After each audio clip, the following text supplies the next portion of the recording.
પહેલા કવિ શું કહેવા માંગે છે એ મિસ રેખા મેમ પાસેથી સાંભળી લઈએ। नमस्कार दोस्तों, मैं हूँ रेखा नायर और आज जो कविता लेकर आई हूँ उसका शीर्षक है माँ। माँ कैसा सुंदर और प्यारा शब्द है ना। ऊर्जा से भरपूर, प्यार और त्याग का दूसरा नाम माँ। शक्ति स्वरूप होती है माँ। मुसीबत में बच्चा सबसे पहले माँ को ही याद करता है। वही माँ जब अपने बच्चे को तकलीफ में देखती है तो क्षण भर के लिए कैसी व्याकुल हो जाती है, क्षण भर के लिए कमजोर सी पड़ जाती है। तो उसी पल को मैंने अपनी इस कविता में कैद किया है। हालांकि जैसे जैसे मेरी कविता आगे बढ़ती जाती है तो उसमें मैंने दिखाया है कि किस तरह से फिर माँ अपने शक्ति का संचय करती है और सतत प्रयास करती है, अथक प्रयास करती है कि हर कीमत पर बच्चे को उस मुसीबत से बाहर निकाला जाए। उसके लिए वो अपनी खुशियों को त्याग करने के लिए तैयार हो जाती है। तो इन्हीं सब बातों पर आधारित है मेरी आज की कविता माँ। शुरू करना चाहूंगी।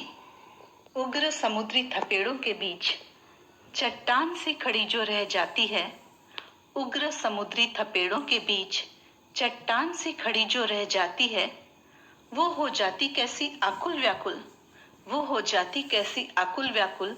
छूटते हैं पसीने और पैरों तले जमीन उसकी खिसक जाती है जब उसी समंदर का एक बूंद वह अपने बच्चे की आंखों में दिख जाती है।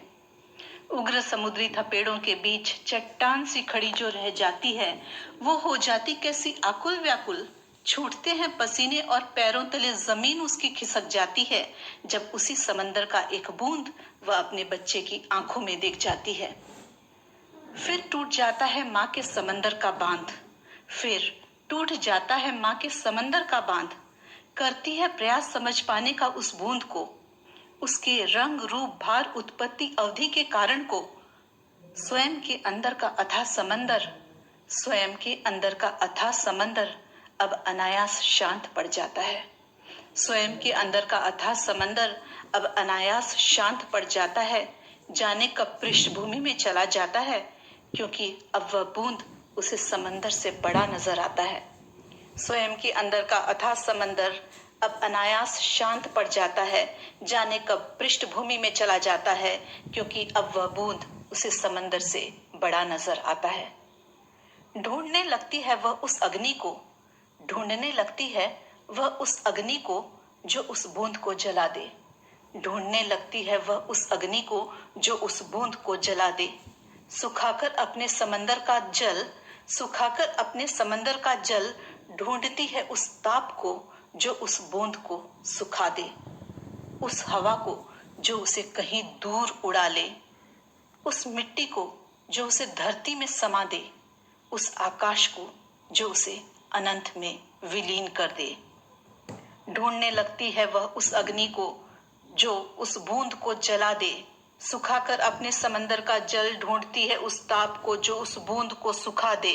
उस हवा को जो उसे कहीं दूर उड़ा ले, उस मिट्टी को जो उसे धरती में समा दे, उस आकाश को जो उसे अनंत में विलीन कर दे। हर भय संदेह दुविधा से किनारा कर, हर भय संदेह दुविधा से किनारा कर।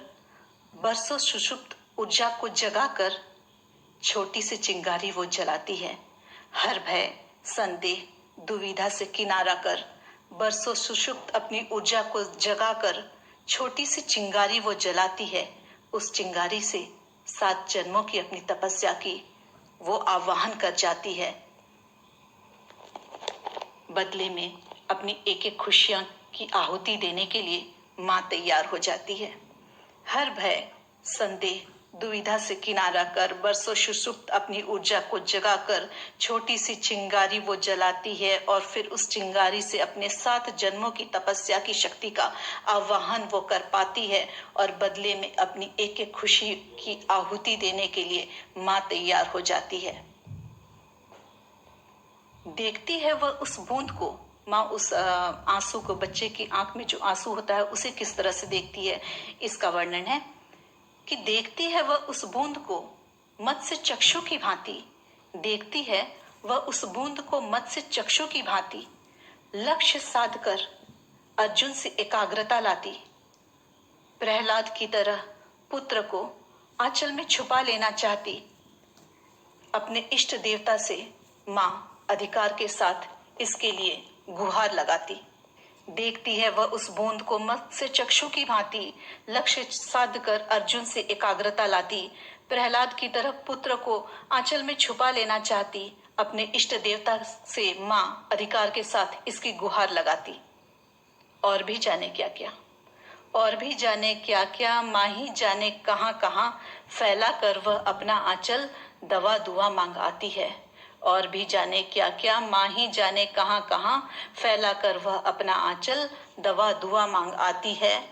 और बदले में अपनी एक एक खुशियाँ, और बदले में अपनी एक एक खुशियाँ जाने कितनी सीढ़ियाँ चढ़ा आती है, जाने कितनी सीढ़ियाँ चढ़ा आती है।